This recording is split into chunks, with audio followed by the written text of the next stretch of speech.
안녕하세요. 주님의 이름으로 축복합니다. 오늘 말씀, 성령 충만한 다른 언어를 어제 본문에 말을 하죠. 오순절에 성령이 임했습니다. 바람 같은 소리가 나고 또 불의 혀처럼 갈라지는 것들이 보였어요. 성령님은 하나님이시기 때문에 이 초자연적인 현상들이 함께 나타날 수밖에 없습니다. 그래서 성령이 임하면 들리고 보이는 외적 현상, 체험들이 있죠. 그런데 그것은 과정이에요. 성령이 임하시면 정말 진짜 하려던 목적은 각 사람, 각 사람 안에 들어가셔서 그 사람의 입으로 하나님이 하시고자 하는 말을 하는 것입니다. 이게 어제 메시지였습니다. 그런데 무엇이 교회냐? 성령 받은 사람이 교회다. 그래서 여러분이 교회입니다. 그래서 여러분이 하나님이 하시고자 하는 말씀을 하시는 한 분 한 분의 움직이는 성전 되기를 축복합니다. 또한 성령이 임하시면 교회에 하나님의 소리와 또 하나님의 보이는 것들이 나타나는 현상이 있다. 저는 저희 교회에 성령님이 임재하셔서 시내 산에 모세와 많은 백성들이 보았던 하나님의 큰 소리와 정말 그 떨기나무처럼 타지 않는, 그러나 하나님의 임재가 활활 타오르는 그 거룩한 하나님의 영광이 누구라도 볼 수 있도록 이 교회 가운데 나타나기를 간절히 바라고 기도합니다. 그러나 개인에게 있어서 하나님의 임재의 현상에만 머무는 것은 좋지 않습니다. 마치 고속도로 휴게소가 멋지다고 주저앉아서 가려던 곳을 포기하는 것과 같아요.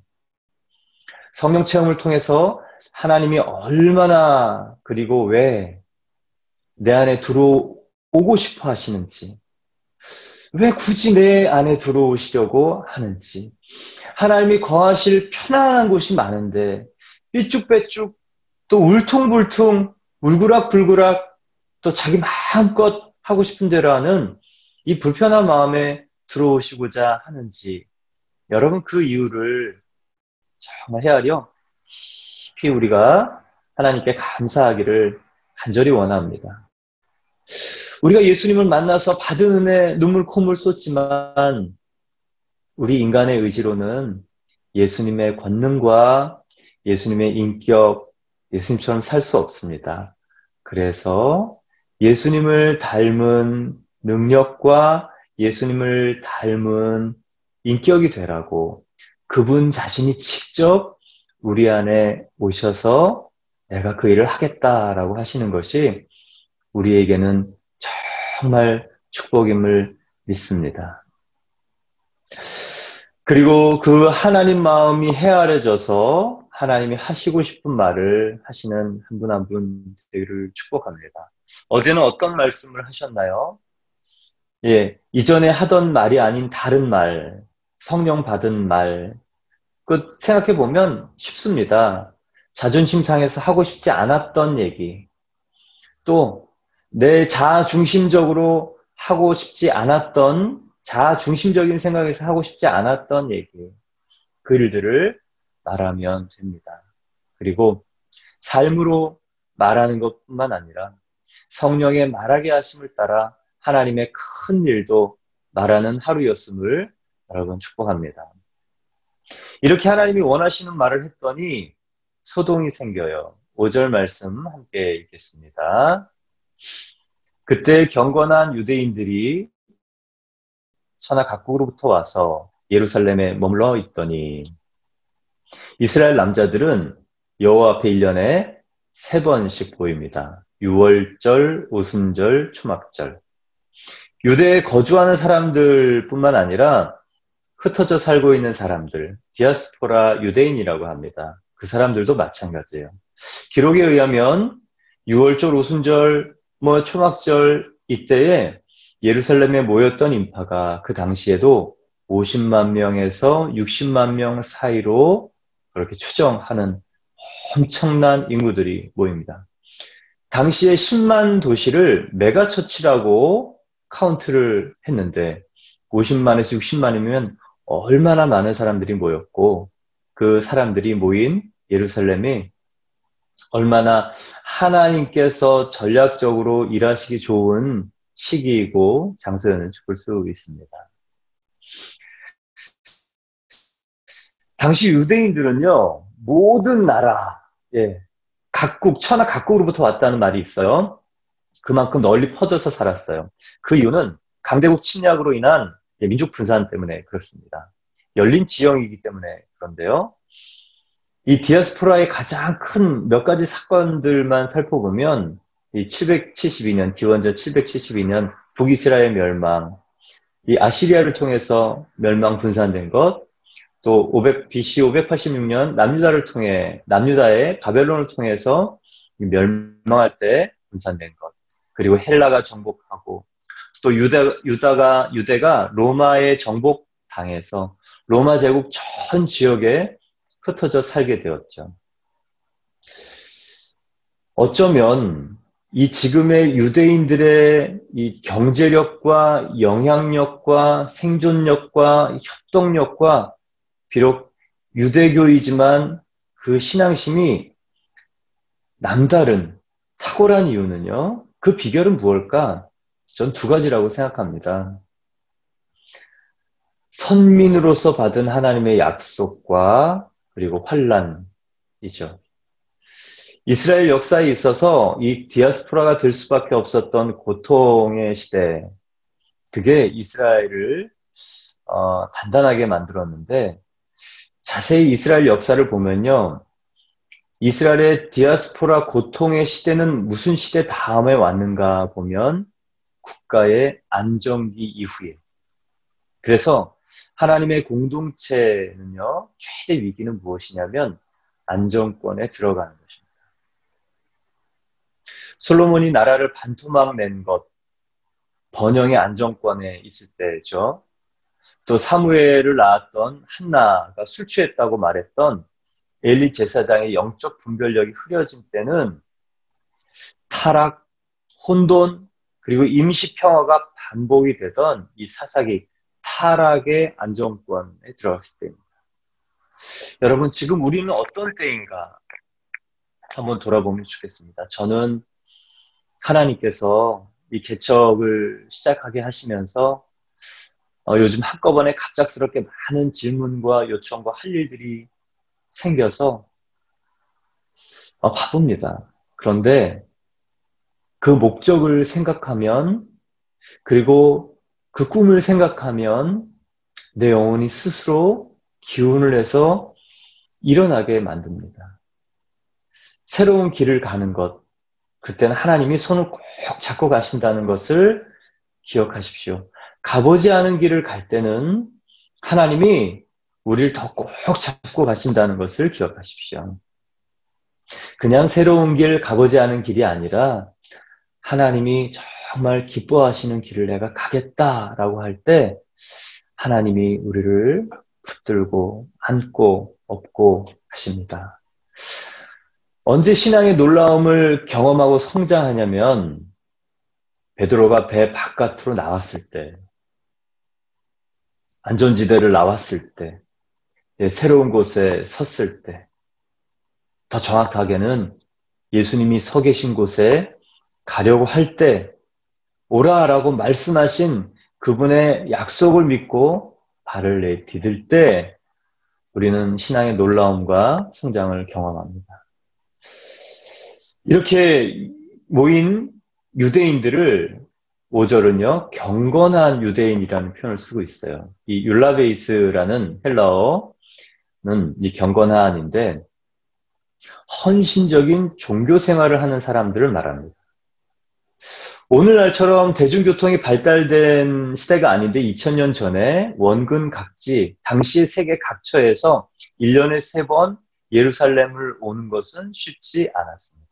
그래서 반드시 3번 와야 되는 이 반드시 3번에서 가능하면 3번으로 바뀌었고, 또 가능하면 3번에서 적어도 1번으로 변화되고 있는 이 상황이었어요. 근데 이들을 왜 경건하다는 표현을 쓰고 있는 것일까?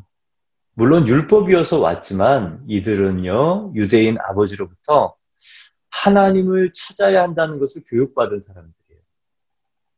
비록 예수님을 알지 못했지만 유일신 여호와에 대한 신앙만은 분명한 사람들이었습니다.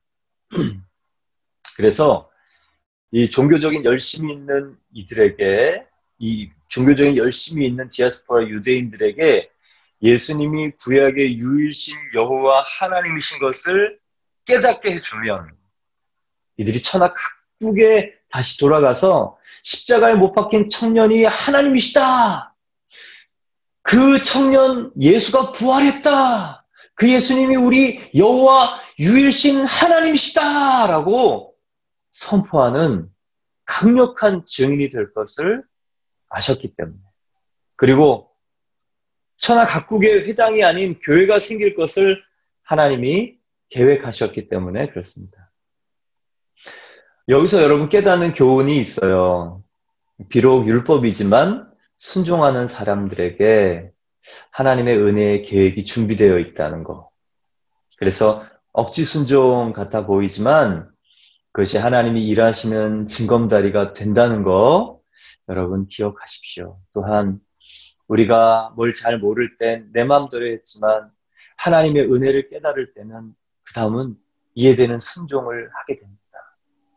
그리고 하나님의 성품을 더욱 알아갈수록 상황이 이해되지 않지만 하나님의 성품을 믿고 하는 신뢰의 순종을 할 때 하나님은 그 길을 걸어간 다음에 그 이유를 설명해 주시고 삶으로 당신의 말씀이 선하셨음을 증명해 주십니다. 그럴 때 우리의 신앙 깊은 신뢰가 생기죠. 사랑하는 주와 그리스도 교회의 성도 한 분 한 분, 정말 이 성령 받은 사람들의 귀한 증거인 순종으로 하나님의 깊은 성품을 더욱 헤아려 사는 저와 여러분 되기를 축복합니다. 또 하나 있어요. 하나님은 열심 있는 사람을 강력하게 변화시켜서 사용하신다는 거예요. 대표적인 사람이 사울이었습니다. 우리 주변에도 열심은 있는데 신앙의 내용이 부족한 사람, 그런데 봉사하거나 이 헌신하는 사람들이 의외로 많습니다. 전 이분들에게 기대가 있어요. 이분들이 예수님을 만나기만 하면 이 스위치가 탁 하고 켜져서 이 밝은 등불이 되는 것처럼 예수님의 강력한 증인이 될 거예요. 그래서 저 여러분요, 우리 교회에 보내달라고 중보기도의 첫 번째 분들은 어떤 분들인가? 하나님 열심히 있는 사람, 하나님 알고 싶어하는 사람, 예수 그리스도 복음에 목말라 하는 사람, 그리고 복음의 삶으로 제자와 사도의 삶을 정말 충성스럽게 살 열정 있는 사람을 보내주십시오. 여러분 그렇게 같이 기도합시다. 천하 각국에서 모인 경건한 유대인들이 성령 충만을 받고 성령의 말하게 하심을 따라 말하는 이 다른 언어를 듣고 놀랍니다. 그 놀란 이유가 6절에서 8절 나오는데 함께 읽겠습니다. 이 소리가 나매 큰 무리가 모여 각각 자기의 방언으로 제자들이 말하는 것을 듣고 소동하여 다 놀라 신기하게 여겨 이르되 보라 이 말하는 사람들이 다 갈릴리 사람이 아니냐.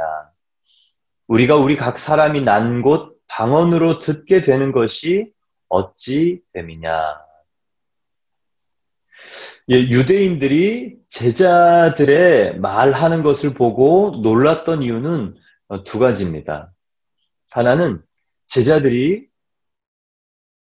이 유대인 자신들의 지역, 자신들이 살고 있던 곳에서 지금 예루살렘에 왔는데 자기가 살고 있는 지역의 언어를 유창하게 하는 거예요. 그 지방 말을 유창하게 하기 때문에 놀랐습니다. 그런데 두 번째는 알고 보니 그 사람들이 갈릴리 사람이었던 거죠. 갈릴리 사람들은 일반적으로 교육의 혜택이 적은 지역으로 알려져 있습니다. 또한 이 갈릴리 지역의 사람들은요, 억양이 좀 독특해서 예루살렘 사람들에게 놀림을 받았다고 해요. 여러분, 우리 경상도 사람들한테 쌀 해보세요. 그러면, 할 줄 알아. 그러면서 살 그러잖아요. 그러면 저희가 그럽니다. 아니, 그거 아니고 쌀. 그러면, 나 그랬어. 살. 그러죠. 똑같습니다. 갈릴리 억양하고 이 주요 도시 예루살렘 억양하고 다른 것이죠. 그런데 이 사람들이 그 다른 각각의 지역의 억양과 말을 유창하게 하는데 한 번도 가본 적이 없는 지역의 외국어를 거침없이 쏟아내고 있는 것입니다. 그래서 놀라는 거죠. 이 합리적 이성을 도저히 합리적 이성으로는 납득할 수 없는 일이 눈앞에 펼쳐지니까 말하는 제자들도 놀라고 듣는 유대인도 놀라고 저는요 우리 교회에 이렇게 성령을 부어주시도록 기도할 때 다른 분들이 깜짝 놀라고 무엇보다 내 자신이 놀랄 만한 일들이 생길 거라고 믿습니다. 근데 여기서 발견하는 영적 메시지가 있어요. 하나님이 사람들을 쓰지 못하시는 이유가 태생이 어째서가 아니고 배움의 정도가 아니고 경험이 일천에서도 아니라 성령 충만하지 못하기 때문에 쓰시는구나. 성령 충만을 받아야 하는 이유가 있다면요. 그것은 할 말을 우리 입에 넣어주시는 것 때문에 그렇습니다. 개인의 핸디캡, 유한한 경험, 그리고 나의 한계를 활짝 열어 제껴서 내 입에 말을 넣어주셔서 사용하신다는 것. 그러니 자신의 한계들을 넘어서서 일을 하고 있는 이 성령받은 사도행전의 사람들은 얼마나 신이 났을까? 얼마나 흥분이 됐을까? 얼마나 재밌었을까? 그리고 본인들도 놀랐을까? 저는 제가 30대 초반에 성령 받았을 때 일을 생각하면 너무 신기하고 놀랍습니다. 그리고 그것이 생각할 때마다 놀랍지만 예수 믿는 삶은 날이 갈수록 더 진한 포도주를 내는 것처럼 날이 갈수록 더 깊은 신비와 흥분과 그리고 은혜와 간증이 있는 것이죠. 저 여러분이 그렇게 될 줄 믿습니다. 유대인들이 자기들 지역의 언어로 들었던 말이 내용이 무엇이냐면 9절에서 12절에 있는데요. 우리는 바데인과 메데인과 엘람인과 또 메소포타미아, 유데아와 갑바도기아, 본도와 아시아, 부르기아와 밤빌리아, 애굽과 및 구레네와 가까운 리비아 여러 지방에 사는 사람들과 로마로부터 온 나그네, 곧 유대인과 유대교에 들어온 사람들과 그레데인과 아라비아인들이라 우리가 다 우리의 각 언어로 하나님의 큰 일을 말함을 듣는도다 하고 다 놀라며 당황하여 서로 이르되 이 어찌된 일이냐 하며 9절에서 10절은요 우리가 성경에서 나오는 지명들 좀 낯익은 지명들이 많이 나옵니다. 근데 이것은요 예루살렘 절기를 지키러 온 디아스포라 유대인들의 거주지예요. 다시 돌아갈 곳이에요. 근데 이 지명들을 보면 당시 유대인들이 거주하고 있는 곳인데 그 범위는 전 세계입니다. 누가는 왜 이 지명들을 상세히 일일이 열거하고 있을까? 복음이 전 세계로 증거될 거라는 예수님의 명령을 기억하고 있기 때문에 그렇습니다. 그리고 사도행전을 통해서 그 도시들이 거점 도시가 된 것을 보았기 때문에 기록하는 것입니다. 여러분, 저자 누가처럼 하나님의 명령을 기억하고 사는 사람들은 하나님의 일하심을 볼 때 그것을 알아챌 수 있습니다. 협력할 수 있습니다. 그리고 인정할 수 있습니다. 이렇게 여러분 말에나 일에나 하나님이 일하실 수 있는 복선을 깔아놓으려면 하나님의 말씀, 예수님의 명령, 분부 우리 마음속에 심겨 있어야 된다. 그리고 그 말씀들이 심겨서 내가 가는 곳이 세계복음화의 자리가 될 줄 믿습니다. 다시 거주지로 돌아갔지만, 다시 일터가 있는 곳으로 돌아갔지만, 하나님은 그 각 사람들의 거주지와 일터의 일들을 통해 사도행전 1장 8절의 세계복음화를 이루셨죠. 여러분, 지금 우리가 할 일은요, 지금 만나는 사람들에게 복음으로 어떻게 접근할까? 어떻게 예수 그리스도의 사랑을 말할까? 지금 하는 일 속에 어떻게 하나님의 영광을 나타낼까? 지금 우리 가족들에게 예수 그리스도의 씨앗을 어떻게 심을까? 예, 그 생각을 하면 되는 것입니다. 그렇게 하다 보면 하나님께서 우리 중에 어떤 분들을 또 지경을 넓히시고 또 관계를 넓히시고 또 일들을 바꾸셔서 우리를 세계복음 선교하는 교회로 만드실 줄 믿습니다. 선교하는 교회 생각하니까 여러분 또 기분이 좋고 감격이 있어요. 왜 그게 그렇게 좋은지 모르겠는데 제가 32살 때 예수님 만날 때 가슴에 이 지구본이 쑥 들어왔어요. 성령이 임하면 뭐 환상이 있잖아요. 근데 저는 그것이 뭔지 잘 몰랐습니다. 근데 나중에 보니까 선교, 또 복음 증거 이런 얘기를 들을 때마다 그 지구본이 생각이 나는 거예요. 여러분 성령 충만하시기 바랍니다. 그래서 성령 하나님께서 주시는 이 보이고 들리는 사인과 그리고 그 사인 안에 담겨있는 예수 그리스도의 복음이 충만하시기를 축원합니다. 이 11절 보면요. 이 사람들이 놀랐던 이유는 각 사람들의 언어로 하나님의 큰 일을 들었기 때문이에요. 횡설수설하는 말이 아니라 이 사람들이 듣더라도 논리정연하게 하나님의 구원 사역을 감동 있게 얘기했기 때문에 이 사람들이 우와 이게 하나님의 큰 일을 저렇게 술술술술 말하고 있네? 라고 알았던 거예요. 그것도 여러 개의 언어로 동시다발적으로 많은 사람들이 한꺼번에 이야기하고 있었는데요. 알아듣고 그 일들의 공통점인 하나님의 큰 일이라는 것을 깨달았어요. 하나님의 큰 일이란 무엇입니까? 하나님이 계획하시고 예수님이 실행하시고 집행하시고 죽으시고 부활하시고 승천하셔서 성령님이 이제는 네 거야.